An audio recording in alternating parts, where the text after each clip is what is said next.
айлыққа қосымша премияның да аз болуы, ол қазіргі таңда зауытқа жеткізіп жатқан шикізаттың аздығы. Шикізат жеткізушілердің тарапынан қазіргі таңда кешіктірулер болып жатыр. Олардың айтуы бойынша, басшылықтың айтуы бойынша вагондар дер кезінде жеткізілмей жатыр. Сондықтан да шикізат кешіктірілгендіктен уақытылы премиясын да төлей алмай жатқан ұқсайды.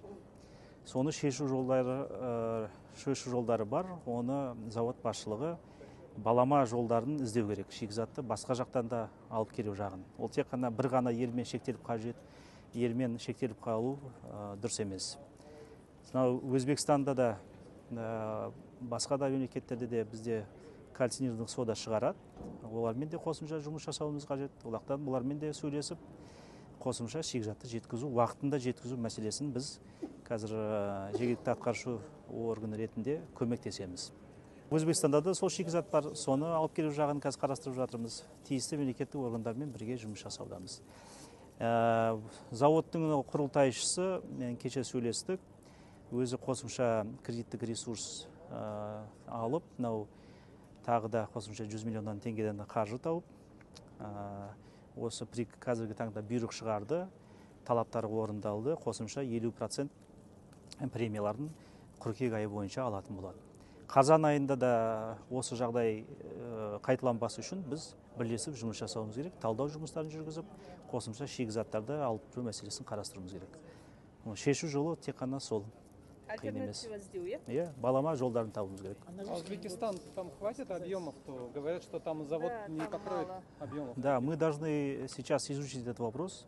Дополнительно мы оказываем содействие руководству завода, именно проработать вопрос поставки дополнительного сырья в виде кальцинированной соды.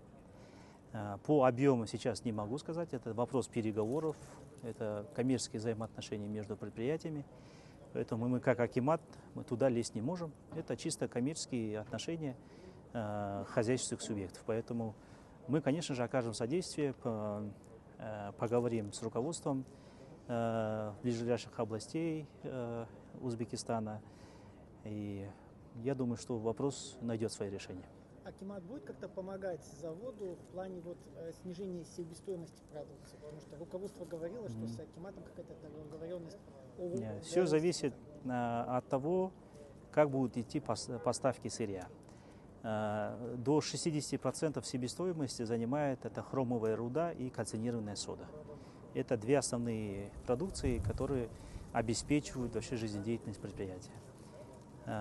Мы по хрому, думаю, найдем решение. Мы сейчас по запасам Республика Казахстан занимаем второе место в мире по запасам хромовой руды. Я думаю, что проблем не будет.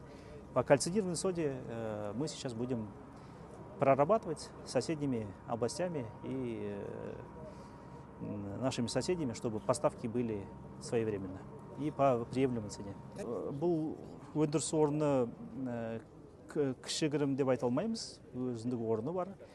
Өндірістің 2,5% ғана құрайды облыстағы. 1957 жылы құрылған, химиялық өндірістегі алатын орны бар.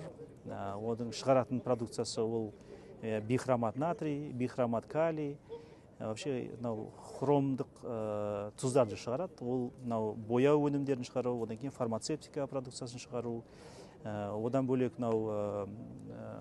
авиацияда да қолданады, сонда оның қолданатын аясы үлкен зор, одан кейін алатын орны да зор.